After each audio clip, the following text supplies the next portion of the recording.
Both Kathy and Sophie turned around and were surprised. Susan's hands were behind her back, and she faced the race. In her white clothes, she looked extremely calm. The red boat was in the lead, while the rest kept trying to catch up. The boats were rowing towards the finish line, and residents on the bridge watched and cheered. This was the first time that their city had collaborated with the surrounding cities to host a boat race, so many news channels and residents were interested in this event. Monday was a holiday for everyone because of the Dragon Boat Festival, and people took advantage of the holiday and came by to watch the race. These exceptional events held in the city were proof that the mayor was a person with a great vision. "Hurry up, Purple Boat!" Sophie looked over at the boats and couldn't help but shout. Kathy didn't say anything, but her eyes were set on the yellow boat. Hank, Henry, along with a few scientists, who were all not famous, were standing on the side of a platform. They were completely ignored by Jacob's group. Jacob looked up at the sky and saw a red light beam flashing through the sky. "It's going to rain soon," Jacob said. The few scientists who were ignored couldn't help but say, "It's so sunny right now. How could it rain?" Jacob turned and stared at them for a few seconds. "If it really rains, then you guys shouldn't stay here," he said. Jacob really disliked these people. Conqueror Group hired such people. That was probably why they weren't as competitive as MTX Group in the business world. "Jacob," Mila looked at him as if she were scolding him. What she really wanted to say was, "These people obviously lack experience, so there's no need to argue with them." However, those people continued to argue with Jacob. "What if it doesn't rain?" Before they could finish their sentence, the sky turned cloudy, and it started to rain. The entire area was covered and turned into a blur, and the festive atmosphere of the Dragon Boat Festival intensified. The so-called scientists froze on the spot. They never thought that the rain would just suddenly pour down. It was so sunny a moment before. Jacob stared at them. The pressure from a fourth-level cultivator wasn't something mortals could withstand. They were so scared that they walked towards the stairs to escape. Hank made a face, stopping Jacob's pressure. He dragged Henry with him, and they walked steadily towards the stairs. There was no purpose for them to stay here anymore, and Inspector Susan was there, so he couldn't get mad at the mortals in front of her. Henry turned his head to look at Sophie. He was unwilling to let Sophie go, but the latter didn't even look at him. She put her hands above her head to shield off some rain while her eyes locked on the race. Tom didn't look like he was in a good mood, and he also walked down the stairs. Not only was Jacob a lot more powerful, and now a level 3 inspector, but the city was also now Jacob's territory. Theoretically, inspectors could go anywhere. However, if they entered a big city, they would have to respect the regional inspector. This was to prevent any negative effects on the regional inspector's power. If Tom was a level 4 inspector, he could use his superior ranking to suppress Jacob. However, Tom was also only a level 3 inspector now.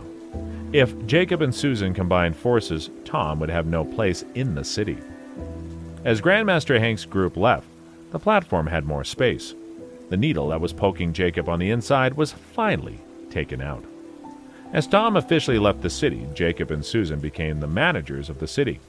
They were in charge of managing all the dragon cultivators within the North Atlantic region. All cultivators who were above the 6th level had to get permission from the regional inspectors before they could enter the city. That meant if the high-ranking elders from the South Atlantic Dragon Clan were to enter the North Atlantic region without permission, it would be seen as trespassing. The Dragon God Shrine had the right to request the South Atlantic Dragon Clan to explain themselves. With the remaining powers of the South Atlantic Dragon Clan, they were not the Dragon God Shrine's opponent. Also, the low-level cultivators weren't brave enough to attack mortals. The benefit of all this was that Jacob could ensure the safety of his family. Just as the race was at its halfway point, the cheer grew louder. Mayor William looked over at the race, acting as if he didn't see Hank and his group leave. Just when Hank walked down half of the stairs, he heard a voice from the back. "Listen here, you old man. If you dare to do anything to the people around me, I won't let you go easily." Hank could tell it was Noah. He was angry, but also a little scared. Noah had powerful treasures, but that didn't mean he was invincible. The one that Hank was afraid of was Noah's master, Thomas. The stronger the cultivator, the more isolated they were. Therefore, they had fewer friends and protect the people around them more. If the South Atlantic Dragon Clan were to pick a fight with the Little Master, the little boy wouldn't even need to fight the South Atlantic Dragon Palace. All he had to do was hurt one of his arms on his own, go to Thomas, and say that it was the South Atlantic Dragon Palace that wounded him. The South Atlantic Dragon Clan was weak at the moment. They did not want to pick a fight with someone like Thomas. They decided to come to the city this time because they wanted to change its strategic direction and try to develop on land more. Hank had never thought that his plans would be shattered so easily. The fast and furious drum beats were as if they were sending Hank and his group off. Jacob watched as the people of South Atlantic faded into the crowd, and then he looked back at the boats.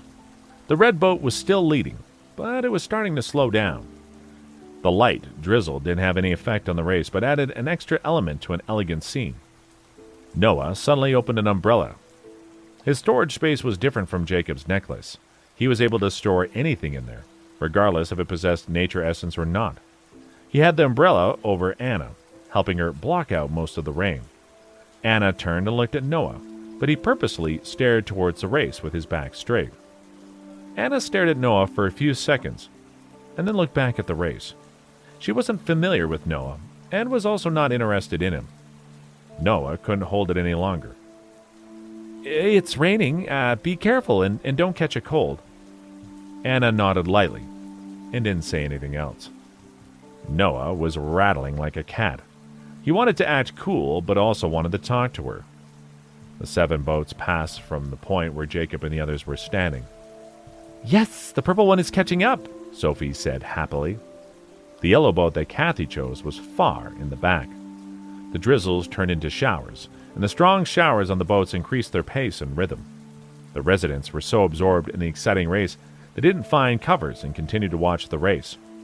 Only 1/3 of the race was left now. The red boat was currently first, while the purple boat was right behind it. Green, black, blue, and white followed respectfully, with a few meters between each. The yellow boat that Kathy chose was last. "Looks like the red one's going to win," Grandma stared at a far point and said. Ever since Jade and Julia helped improve Grandma's health, she no longer suffered from blurriness and bad hearing. She could clearly see the boats even from far away. The drum sounds from the shores resonated in the area, and the rhythm became even faster. Listening to the sound of the rain hitting the ground, the audience anxiously watched the race, which was coming to an end. Sophie stood on her tippy toes as she opened her eyes wide. She was extremely anxious. The rowers on the boats continued to use their full force to move forward. The 7 boats continued to move forward in the rain. The few boats that had fallen behind started to rush forward and catch up. The purple and the red boats were extremely close, and the yellow and the white boats were slowly catching up as well. The drum beats on the shores were getting faster and faster. The boats were close to the finish line. It was hard to determine who was going to win, because if even one person on the boats didn't have enough strength to finish, the speed of the boats would fall. Just when the red boat was only 200 meters away from the finish line, Susan moved her arm. A strange gust of wind suddenly blew, and the white boat continued with its speed, while the other 6 boats were slowed down a little. The white boat crossed the finish line without any blockage. It was as fast as an arrow that was shot from a bow. Sophie was at first startled, but then she thought to herself for a while. Then she turned her head to the side, raised her brows, and said, "You cheated, Susan." It felt like Susan didn't hear Sophie. As she looked away, a relaxed and proud smile appeared on her face. She had initially only bet for fun, but now everyone who knows Susan closely knew that she was a sore loser. After all, Sophie didn't say that they couldn't cheat. "Ah, so close," Mayor William exclaimed. None of them bet on the winning boat, so no one won this small bet where the stake was only $100. The audience started to leave after the exhilarating race. The police officers who were in uniforms made sure there was order in the process. "Dr. Brown, I need to go into the city for a meeting this afternoon. If possible, can Anna go with you guys? I'll come by to pick her up after my meeting and then take her to her piano lesson," Mayor Williams said. "Yeah, no problem," Walter nodded and said. They didn't stay in the city that much before, thus didn't have a close relationship with the mayor.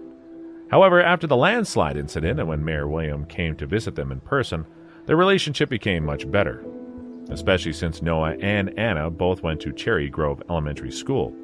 Walter sometimes bumped into Mayor William when they drove the kids to school. They became even closer.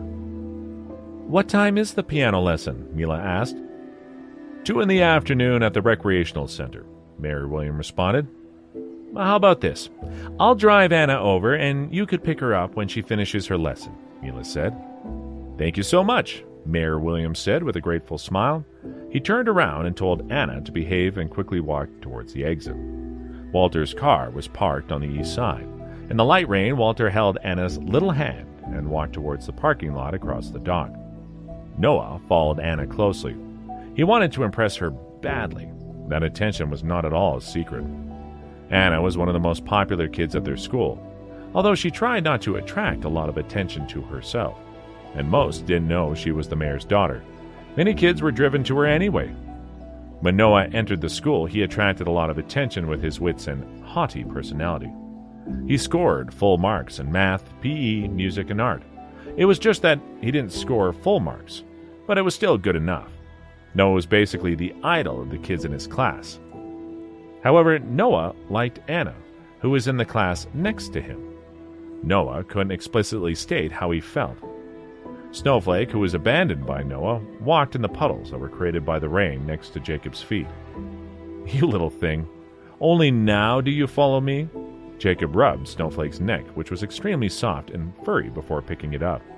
His paws were all wet, and it looked innocent. "Hey, don't bully Snowflake." Sophie rubbed Snowflake's paws to warm them up. Then she took it over and hugged it.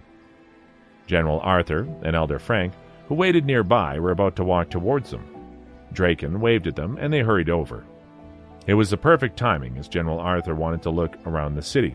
He could take advantage of the opportunity and have Elder Frank take him around. "Where's your little brother?" Walter asked Draken. "Don't need to mind him." Draken looked around and said, "Let's go find a place to sit down." "Yeah, it's been a while since we've seen each other. We need to catch up," Grandma said happily. "I know there's a nice restaurant around. It's not far ahead." Helen linked arms with Grandma, carefully guiding her around. "Let's go." "Sounds good," Grandma said happily, and held Susan's hand immediately. "You should come and join us." When Jacob saw how close Grandma was acting with Susan, he swore in his head. He thought, "There she goes again," not to mention with the regional inspector this time. "I still have work to do, so I won't be able to join you." Susan gently lifted her hand away from Grandma and said, "Oh." Grandma sounded a bit disappointed, but quickly said, "Come by our place for a visit sometime. We live by the sea, so the view's great." Jacob sweated even more. He was screaming inside, "Grandma, can you not do this to me?" "Of course," Susan said with a gentle smile. She actually said yes to it. "If only my son Walter had kids earlier, then maybe I'd have a granddaughter like you," Grandma said. Jacob rolled his eyes and thought, she wants everyone to be her grandchild, only except for her actual grandchild. "Bye," Susan simply said, and walked towards the crowd. "This girl doesn't like to talk, but she's still really sweet," Grandma praised her, and then looked at Helen and said, "Where's the restaurant?" "Just ahead," Helen responded. Moments later, they were sitting in a restaurant located on the top floor of the business center near the dock. They sat by the glass windows. The restaurant was quiet and peaceful.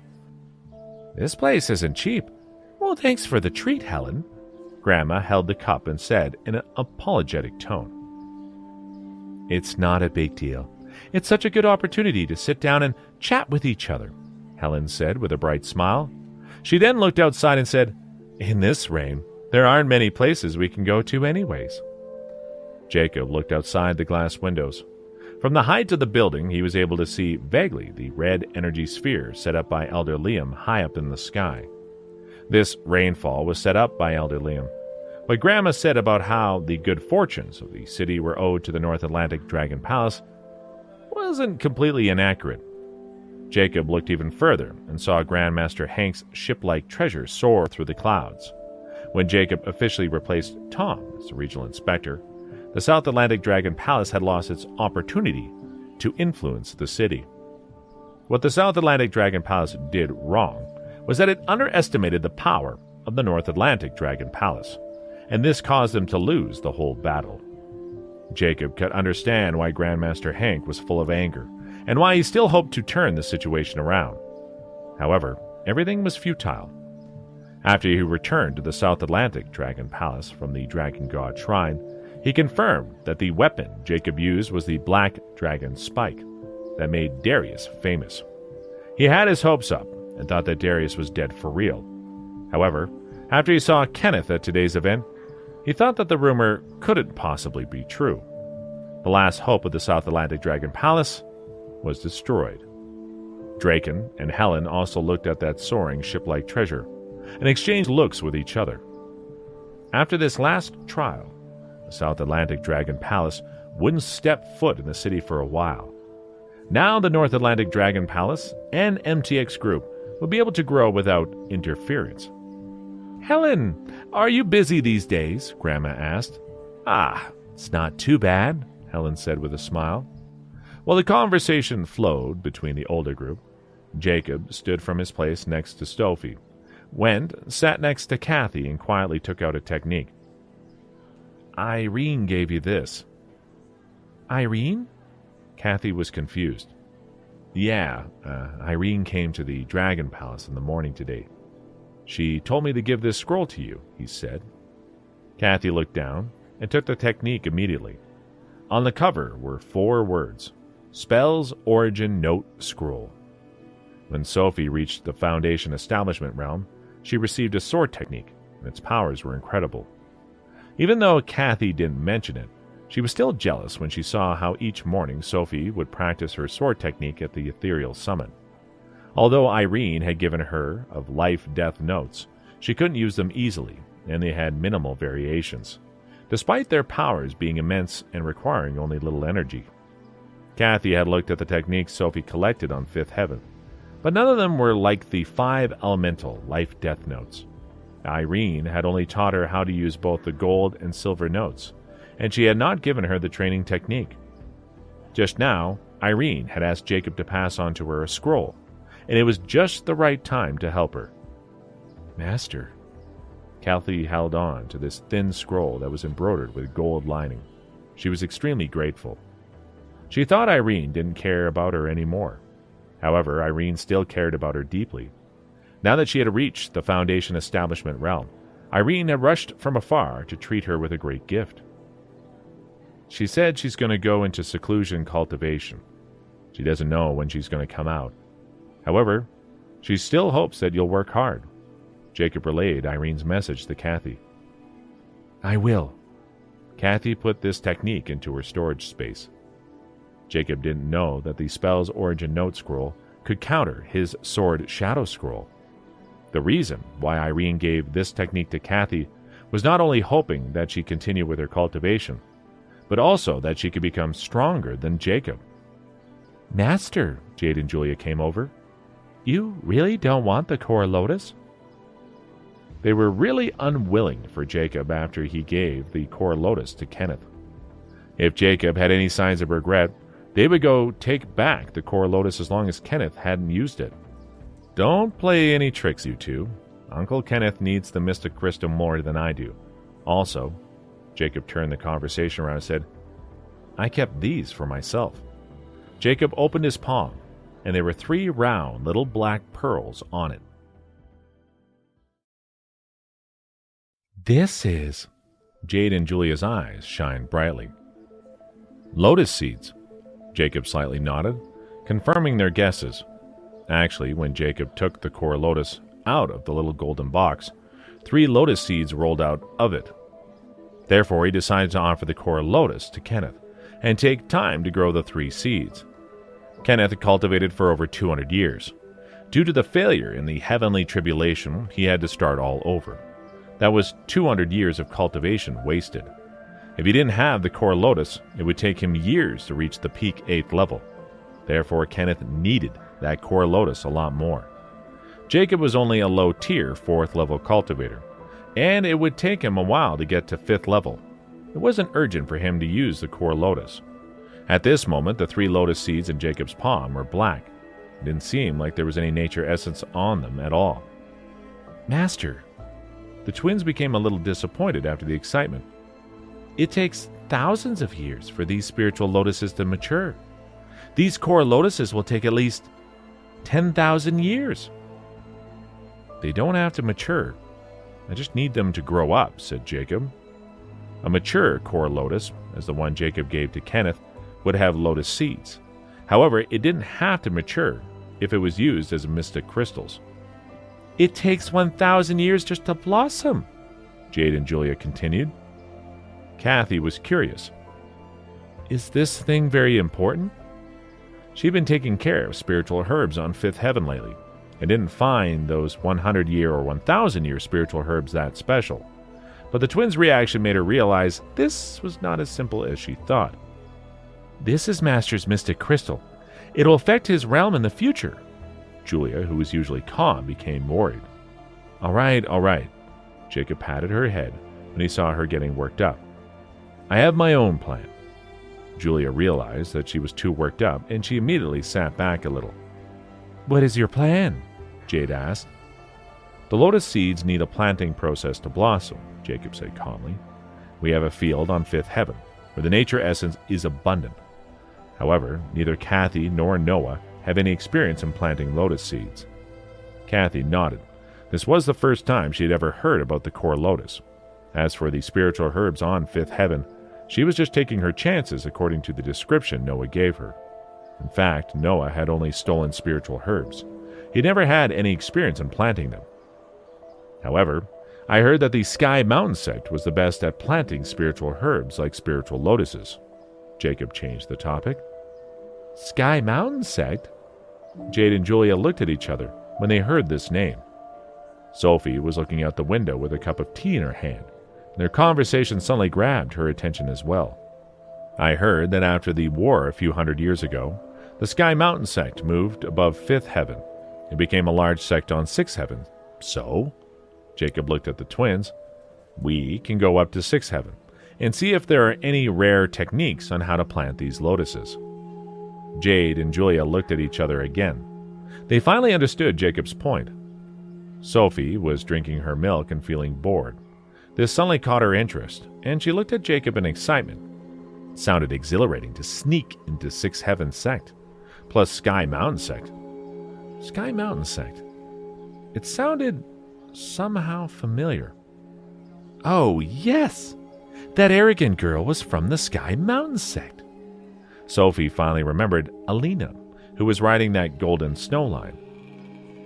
We could try that, but we're not familiar with 6th heaven, the twins said. That's okay. Someone is familiar with it. Jacob looked over at the other table. Noah was playing chess with Anna on Walter's phone. Noah appeared to be anxious, while Anna seemed very calm.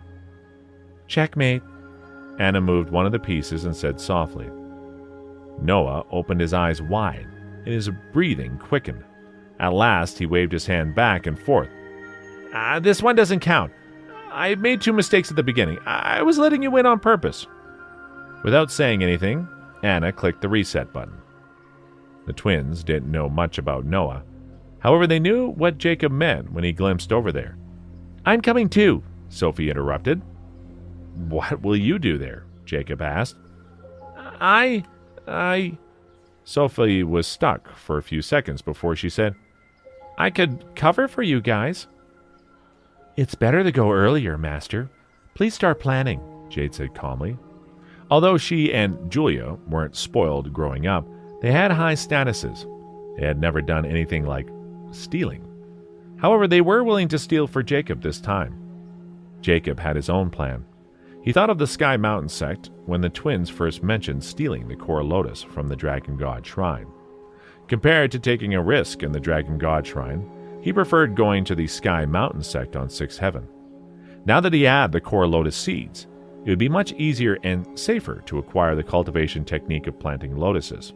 It would be okay to bring this plan forward. Okay, I will go with you guys, of course. I won't just put you two in danger.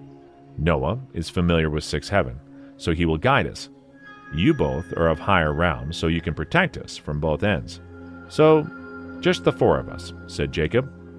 And me, Sophie raised her hand immediately. You don't need to come. You're only at the Foundation Establishment realm. It won't be safe for you, Jacob looked at her. I can be on the lookout for you guys.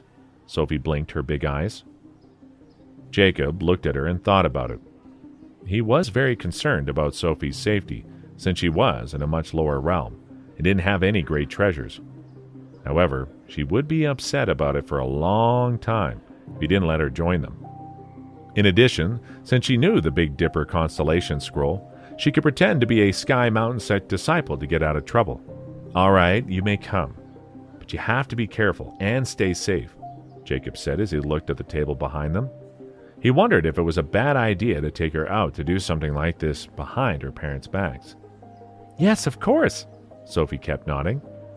Jacob would have never thought that the Big Dipper constellation scroll was not a technique regular Sky Mountain sect disciples could cultivate.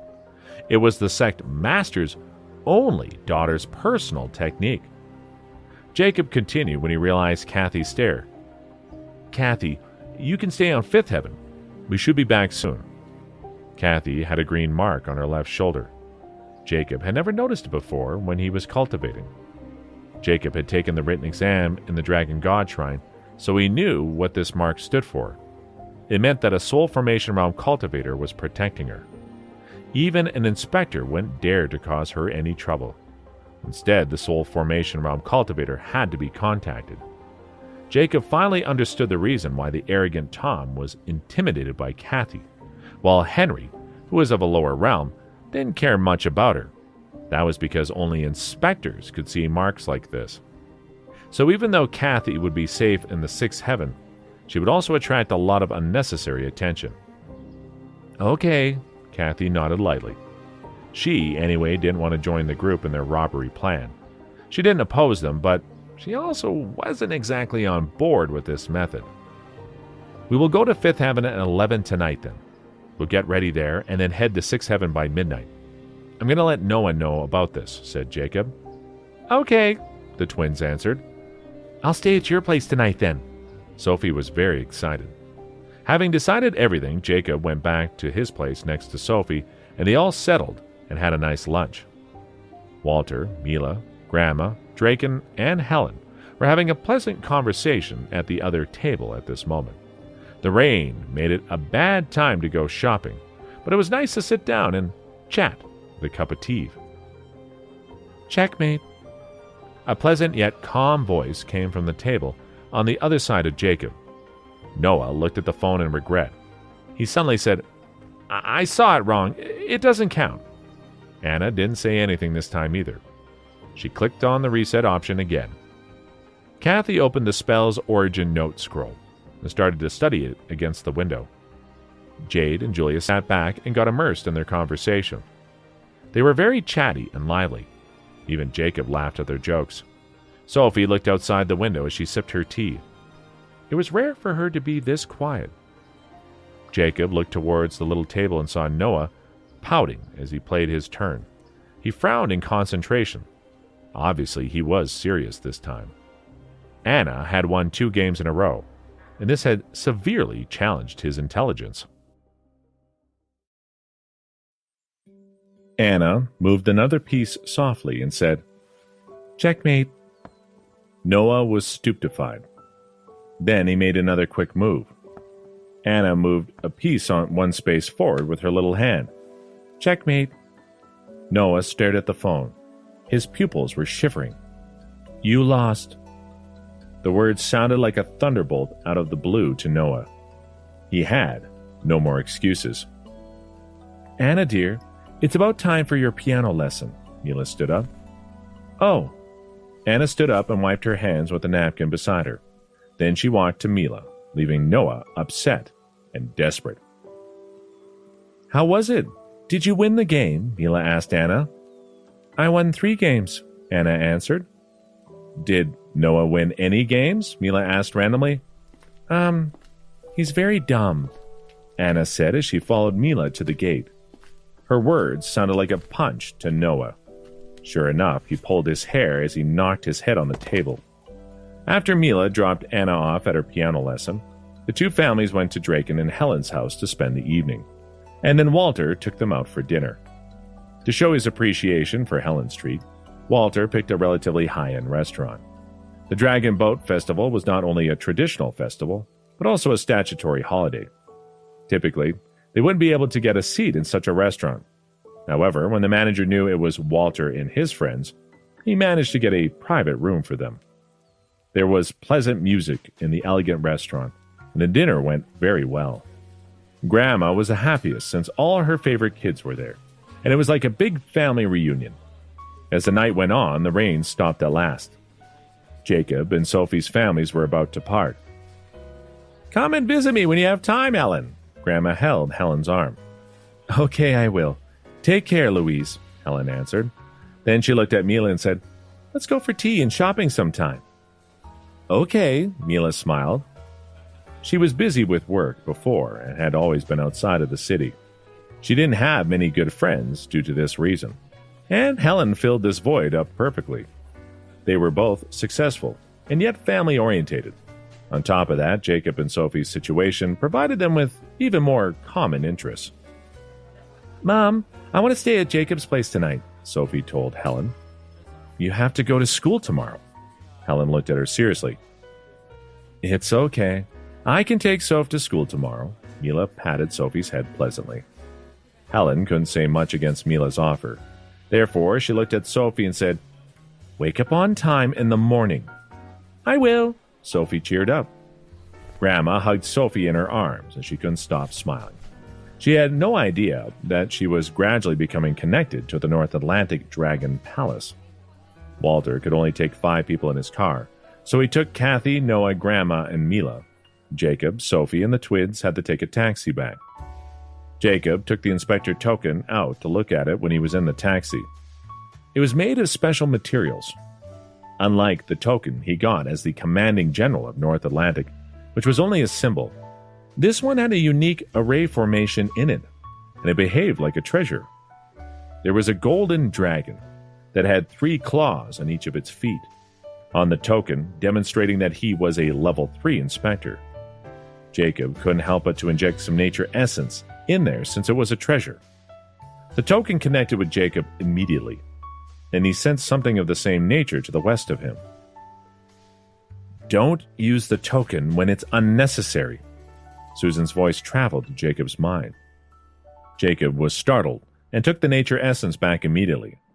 It turned out that he could search for nearby inspectors and communicate with them through this token. So he could communicate with Susan, whenever and wherever.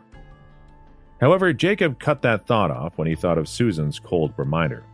Although he got along well with her lately, she would still cut him up if he disturbed her cultivation too often. Jacob put the token on his waist and applied his nature essence. Then the token melted into his body. The Dragon God Shrine's token was indeed outstanding, and if it even had the effect of a natal treasure, a token like this would rarely get lost. But would it expose my whereabouts? Jacob suddenly thought to himself. Inspectors could search for nearby inspectors through the tokens. The Dragon God Shrine was a supervisory control station. Therefore, they should also know the exact location of each inspector. "I should keep it in my storage space," Jacob murmured.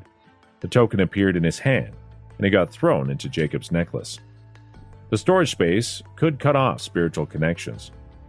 Jacob really didn't want the Dragon God Shrine to find out about him going to 5th and 6th heaven. In the Dragon God Shrine, white, silver, yellow, and gold dots were spattered on a complex formation, and they were moving around. Suddenly, one of the yellow dots, which represented a level 3 inspector, disappeared. The level 2 inspector, who was in charge of observing the formation, stood up nervously. He ran over to the small room beside him and said, "6th Shrine Master, the level 3 inspector of the North Atlantic region, number 1782, suddenly disappeared." "Oh, That Jacob, right? Don't worry about it, a lazy voice responded. The disappearing of the dots usually meant the elimination of an inspector, and that would be a very serious issue. If the dots kept flashing, the inspectors were calling for help, and the Dragon God Shrine would immediately notify all nearby inspectors to go help. The Level 2 inspector then returned to his position and kept on observing. Jacob arrived at his home at this time. He was exhausted from the trip to the Dragon God Shrine. He couldn't rest well at the North Atlantic Dragon Palace the night before either, so he felt very relaxed the second he got home. Sophie already fell asleep in Grandma's room, which was surprisingly early for her. Jacob went back to his room and took a nice hot shower. Then he started to doze off. Cultivating could refresh his mind, but all he wanted after the battles at the Dragon God Shrine was to have a nice sleep. Master! Master! Jacob opened his eyes and noticed the shadows outside his door. He asked him not to enter his room without permission, and it seemed like they kept it in mind. Jacob found it very amusing, and he yawned and opened the door for them. It's time to go, Master. They lowered their voice, in order not to wake up Walter and Mila, who were next door. Jacob rubbed his eyes and said, Where are Soph, Kathy, and Noah? They are in the living room. The princess already explained everything to Noah, and he is in, Julia said timidly. She acted like she wanted everyone to know that she was going to Sixth Heaven to steal stuff. Okay. Jacob didn't want to waste any time. He put on his shoes and quietly followed the twins into the living room. Sophie, Kathy, Noah, and Snowflake were all ready to go. Let's get out of here, Jacob said quietly. He opened the back door, which led them to the backyard. Snowflake wanted to make some noise and excitement, since it knew that they were about to do something big, but Jacob covered its mouth up with his hand. Snowflake turned into its snow lion form, and its flaming paws were sparkling brightly in the dark. This is for you. Noah threw an armor on Snowflake. The armor was made of black bamboo, and it covered Snowflake's body perfectly. It also hid its scent as a spirit beast. Noah was an extremely high-level treasure master, so even the treasure he casually took out was of high quality. Noah had his own flight treasure, so he didn't need Snowflake, and the twins could fly pretty fast on their own. Only Jacob, Kathy, and Sophie were on Snowflake's back. Snowflake hopped up, and the powerful, colorful light looked like neon lights under its paws. Snowflake, take the light back, Noah said. The colorful light turned black. The six of them headed towards Fifth Heaven at a very fast speed.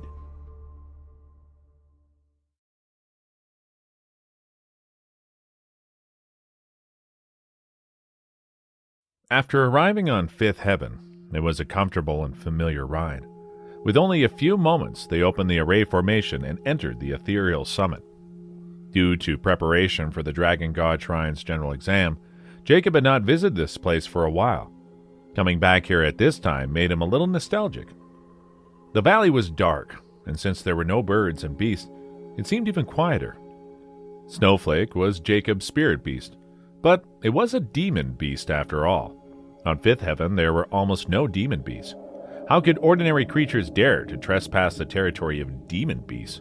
Even the bugs didn't dare to approach this land that had a demon beast scent. Jacob landed in the valley under the cover of night. He carefully observed the situation in the ethereal summit. The spiritual herbs planted in the middle of the valley were lush and growing better than before. Kathy used some barriers to divide the land piece by piece like potted plants, which had better effects. Black exotic vine, soul spice, silver grass, water phoenix lily. Looking at the spirit herbs, Jade and Julia were pleasantly surprised. If you have any free time, you can help take care of them, Jacob said, seeing their interested reaction. We'll certainly do our best, Master, Jade said playfully, and then turned to look at the valley. But there isn't a cave for Julia and me. Well, let's open one up for you. Hundreds of sword energies appeared and surrounded Jacob. He flew towards one side of the mountain and immediately carved a big cave. His realm had improved compared to the past. In addition, he had experience in creating a cave, so making one for the twins was a breeze. In the blink of an eye, a brand new cave appeared before the twins. Snowflake jumped up and looked at Jacob with yearning in its eyes. Jacob didn't bother. "After a little rest, we'll head to Sixth Heaven," he said. Snowflake bit on Jacob's trousers and rolled around wildly. "Snowflake also wants a cave," Sophie said while giggling at Snowflake's antics. Snowflake hugged Jacob's ankles with its front paws, and its eyes were full of pleading. "Okay, I'll make you one." Jacob released more than a dozen sword energies helplessly. He drilled a doghouse beside his own cave, and then carved a path along the mountain wall outside, so Snowflake could directly run to Jacob's cave. Snowflake flew to its own exclusive cave in excitement. In the excitement, it forgot that it wasn't in its lion form still and got stuck at the entrance of the cave with half of its body exposed to the outside. It kicked its back legs, and it was no use. Then it turned into its puppy form and finally got into its cave. Noah, help me take a look at some things." Sophie suddenly remembered the items she had plundered before and called at Noah. Noah stepped on his black flight treasure and casually flew towards Sophie's cave with a haughty expression. Soon, Noah's voice came out of Sophie's cave. "Trash! Trash! Ugh, trash! Trash!" After half a minute, Sophie walked out of her cave with a fallen face and a lot of stuff in her arms. She worked so hard to plunder so many things from bad cultivators, but she didn't expect all of them to be trash in Noah's eyes. Not a single item was good. "Don't throw them away. Since they're hard-earned things, keep them." Jacob saw Sophie throwing things out of her cave and shouted. There were hundreds of items, and Sophie's cave was not big enough to begin with. Her cave was almost completely filled. Sophie thought that there must be some excellent treasures among everything. But unexpectedly, Noah saw none of them useful. This severely affected her enthusiasm. "Keep them," Jacob said again. He waved his arms, and dozens of sword energies pierced straight into the portion of the mountain that was next to Sophie's, forming a new cave. Treasure Light Pavilion. Jacob's sword energy carved 3 large words above the cave. Immediately after, dozens of sword energies swept into the interior of the cave. In the blink of an eye, hundreds of small square holes were formed in the walls. Sophie stepped on her green treasure sword and threw the items into the new cave. Jacob smiled helplessly. He stepped onto 2 sword energies and flew up to his cave. "I'm off to cultivate. I collected so many things, but they don't worth anything." Sophie frowned and flew back to her own cave. Those things were once piled up in her cave, so she had to clean them again. It never crossed her mind that some of the items were indeed valuable to cultivators on Fifth Heaven. Noah only collected rare treasures, and that was why these items weren't valuable in his eyes. Seeing them both leave, Kathy entered the new cave and started packing things. Jade and Julia followed and helped to sort things together as well. "This is Brew's dissolving pill for healing wounds. This is a low-tier flying sword. This is a low-tier spirit stone." The twins handed things to Kathy while explaining what they were and their uses. Kathy sorted them into different piles and placed them in different square holes on the walls. Elixir pills, cultivation techniques, treasures, spirit stones, and some miscellaneous things, such as tokens, maps, and jewelry were grouped accordingly. Judging from these items, Sophie's plunder was very thorough. From storage bags to flying swords, even to basic jewelry and identity tokens. She took them all. Together, they looked quite dazzling. "These items may not be useful for us, but they're still very good for the small sects nearby," Kathy exhaled and said. "These days, the small 3 sects nearby often send spiritual herbs to the valley, and we don't have anything to give them in return. I used to give youth pills to the Mystic sect, but we can gradually send these things out from now on." "Let's do it like this," Jade said. "Let's put a bulletin board outside the valley. If there are any spiritual herbs that we need, then we write them on it. The corresponding reward should also be written on it." Kathy pondered for a few seconds and said, "This is a good method. After all, no one dares to siege the ethereal summit on Fifth Heaven." She had accompanied Grandma to Mystic Sect, and the cultivators there thought that Grandma, who had no nature essence fluctuation, was an Ascent Soul Realm cultivator. The array formation around the Herb King Valley was indeed not something that core formation realm cultivators could arrange. Therefore, cultivators on Fifth Heaven wouldn't dare trespass the ethereal summit. Recently, she was trying to create a type of marrow washing pill that could improve one's body constitution, but she lacked a few key spiritual herbs. If they could be gathered, then she'd be able to make the elixir. After a while, Jacob came out of his cave and told the twins, "It's almost time. Let's go." "Okay," they nodded energetically. The Sky Mountain sect, where they were heading, had a few nascent soul realm cultivators on guard, and Jacob was currently equivalent to between nascent soul realm and core formation realm, so it was still dangerous for him. Especially for the big sects, there were array formations everywhere. It wouldn't be easy for them to retrieve a rare technique. "Soph, Noah, let's go." Having cleaned up her own cave, Sophie, who was waiting to start moving, immediately stepped on her green treasure sword and flew out of her cave. Noah stepped on his black flight treasure and appeared in the middle of the valley. "Snowflake!" Jacob shouted again. Snowflake bumped into the cave entrance and hurriedly shrank its body size. It drilled out of its little cave, turning into its snow lion form, and rushed to Jacob's side. "Go!" Jacob sat down on Snowflake's back and shouted. He had a bad impression of the Sky Mountain sect, not to mention the fact that the sects on Fifth Heaven obeyed the law of the jungle, so Jacob didn't feel guilty at all for stealing their rare techniques. The White Sand sect that had been dominating over other sects on Fifth Heaven were also affiliated with the Sky Mountain sect. A few black flashes of light dashed out of the valley's array formation. Standing in front of the Treasure Light Pavilion, Kathy looked up in the direction in which they all left. Then she looked down and clenched her fists in worry.